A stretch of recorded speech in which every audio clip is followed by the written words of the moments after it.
প্রশ্নটি আমি জনাব হারুন রশিদকে করতে চাই যে ভিসা নিষেধাজ্ঞা অনেক আলোচিত আমেরিকান ভিসা নিষেধাজ্ঞা পুলিশ বাহিনী বা আপনার উপর কি প্রভাব রেখেছে? আপনি যদি আমাদের অনেকগুলি প্রশ্ন বাকি রয়েছে, অনেক দর্শক দেখছেন, আপনাকে প্রশ্ন করেছি আমি। আসলে দেখেন, ভিসা নীতি নিয়ে বিষয় আসলে আমি এমন কিছু বুঝিও না। এটা আমি শুধু পেপারে পত্রিকা দেখেছি, দিয়েছে, পড়েছে, কি এতে কি সমস্যা হয় সেটা আমি জানি না। এবং আমি দেখেছি র্যাবের কয়েকজন কর্মকর্তার উপরে আগে ভিসা নিষেধাজ্ঞা দেখেছি। এবার আমরা দেখি নাই, অনেকে বলছেন ভিসা নীতি আসছে বলে, ভিসা নীতি প্রয়োগ করা শুরু হয়েছে বলে পুলিশ এবার অনেক সংযত। এই বিষয়টি আপনি বলবেন। দ্বিতীয় যেটি বলবেন জনাব হারুন রশিদ, আমরা শুনেছি যে মার্কিন যুক্তরাষ্ট্রে আপনার অনেক, আমাদের বলবেন কিনা আমি জানি না, আসলে আমাদের অনেক আপনার কথার মধ্যে কিন্তু সাংঘর্ষিক হচ্ছে একটু। দুই বাক্যে আর কি, আপনার উপর ভিসা নিষেধাজ্ঞা আসে কিনা মার্কিন যুক্তরাষ্ট্রের? আসলে দেখেন, আমাকে কেন ভিসা নীতি দিবেন বা ভিসা আমি জানবো?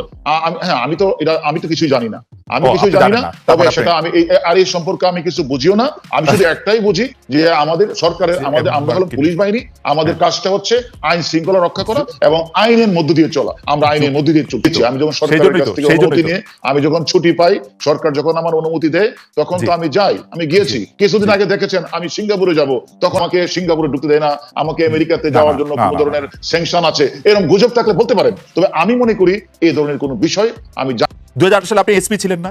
না, 2018 সালে আমি নারায়ণগঞ্জের এসপি ছিলাম। জি, নারায়ণগঞ্জের এসপি থাকা অবস্থায় আমি আপনাকে কথাটা বলি, 2018 সালে আমি নারায়ণগঞ্জের এসপি ছিলাম। আমি গাড়িটা প্রোটেকশন করে, আমার গাড়ি, আমি মির্জা ফখরুল ইসলাম আলমগীর বন্দরে একটা মিটিং আন্ডারে আমরা সবাই চলে যাব। ওনারা তো দেখবেন যে আমার ডিএমপির চিফ হলো কমিশনার, এসবির চিফ হলো আরেকজন, সবাই মিলে তারা কাজটা সঠিক করেছেন কিনা। যেই আসে তাকে তো সঠিক কাজটা করতে হবে, তাই না? আমরা সেই কাজটা দীপু ভাই বেশি মনে থাকে। তারপর আমার যে ছোট করে মনে থাকে, আমরা কি দেখি আসলে, আমরা দেখি যে গাজীপুরের এসপি আছেন, আপনি নির্বাচন কমিশন বলেছে যে গাজীপুরের এসপি কে প্রত্যাহার করতে হবে, তাকে প্রত্যাহার করা হলো। আপনি আবার পরম পরাক্রমে প্রত্যাহার থাকা অবস্থা আবার আপনি ফেরত যান। মানে আমরা দেখি যে আপনি আসলে নির্বাচন, আসলে আপনি যেটা বলেছেন, আসলে কাউকে না কাউকে দায়িত্ব পালন করতে হবে, তাই না? আজকে মনে করেন আমি ডিবিতে আছি। আমি তো মনে করি বাংলাদেশের একটা আস্থার জায়গার নাম হলো ডিবিতে আপনারা জানেন, প্রতিদিনই আমরা বিভিন্ন মিডিয়াতে আমরা বলি, ডিবিতে এমন কোনো কাজ নাই, মানে আইন শৃঙ্খলা থেকে শুরু করে ডাকাতি, চুরি, দুঃস্থতা, এমন কোনো কাজ নাই, বা সাইবার অপরাধ পরিত যে ঘটনাগুলো ঘটে, জমি জমা সংক্রান্ত থেকে শুরু করে টাকা পয়সা, এমন কোনো ঘটনা যে ঘটনাগুলো ডিবিতে আসে না। আমরা মানুষের একটা সুস্থির জায়গায় এনেছি ডিবিতে, এবং প্রত্যেকটা মানুষের সমস্যা শোনার জন্য। এমনকি একটু আগে আপনি বলেছেন খাওয়ার কথা, আমরা বিকালবেলা হলে কেউ যদি আমাদের কাছে আসে, তার কাজটা করে দিয়েও তাকে আমরা অফার করি, মানে কোনো এটা বাঙালির একটা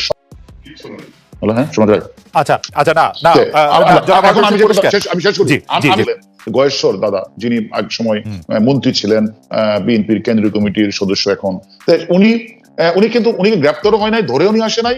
উনি অসুস্থ, মানে উনি পড়ে গিয়েছিলেন, ওনার দলীয় কর্মীদের ধাক্কায় পড়ে গিয়ে পুলিশ যখন ধাওয়া দিলেন, উনি পড়ে গেলেন। এখানে কিছু মানে পুলিশ সদস্য যারা ছিলেন, তারাও তাকে চিনতে পারে নাই। তারপরে আমরা কিন্তু আমাদের সিনিয়র কর্মকর্তারা গিয়ে তাকে নিয়ে এসে কিন্তু আমরা রাজারবাগ হাসপাতালে আমাদের চিকিৎসা মানে ওনার মাথায় একটু ব্যান্ডেজ করে আমরা তাকে আমার অফিসে নিয়ে এসেছি। এখন যেহেতু উনি ডায়াবেটিস, এই যে একটা মুহূর্ত, সেই মুহূর্তে কেউ হয়তো বা ছবিটা তুলে ফেলেছে। আমার কথাটা হচ্ছে, ছবি তোলাটা কি অপরাধ? আমি তো একজন পুলিশ কর্মকর্তা, উনি একজন রাজনীতিবিদ, তার সাথে আমি ছবি তুলতে পারবো না? আমি যদি আওয়ামী লীগের মন্ত্রী ছবি তুলতে পারি, ওনার সাথে ছবি তুললে আমার সমস্যাটা কি? আমার কথা হলো, আমি রাজনীতিবিদরা কি বলেছে সেটা আমি জানি না, আমি যা করেছি মন থেকে করেছি। আর দাদা আমার সাথে যে আচরণটা করেছে, উনিও মন থেকে করেছে। যে কথাটা বলেছেন যে আমরা সেটা করি, আবার যে কথাটা বলেছেন যে এখানে পুলিশের 7-8 জন কর্মকর্তা, আসলে দেখেন, কেউ না কেউ তো এই দায়িত্বটা পালন করবে, কেউ না কেউ তো কমিশনার হবে, কাকে না বসাবেন, যাকে, তখন তো আপনি বলেন। তবে আমি আপনাকে পরিষ্কার করতে চাই, এটা কোনো সমাধান না। সমাধান হচ্ছে, আমরা নির্বাচন যখন শুরু হবে, তফসিল যখন ঘোষণা হবে, আমাদের পুলিশ তথা অ্যাডমিন সকল কিছু কিন্তু আমরা চলে যাব নির্বাচন কমিশনের আন্ডারে। নির্বাচন কমিশন যদি মনে করে যে আমি তো ডিএমপির ফারুক এখনো অভিযোগ করেন যে হারুন রশিদ, হ্যাঁ, আমি এই প্রশ্ন আমি পড়ে দিচ্ছি, আপনার উত্তরটা আমি দিচ্ছি পরে, আমি আমার কথা শেষ করি। আজকে বাংলাদেশ পুলিশ কিন্তু অনেক ঘুরে দাঁড়িয়েছে।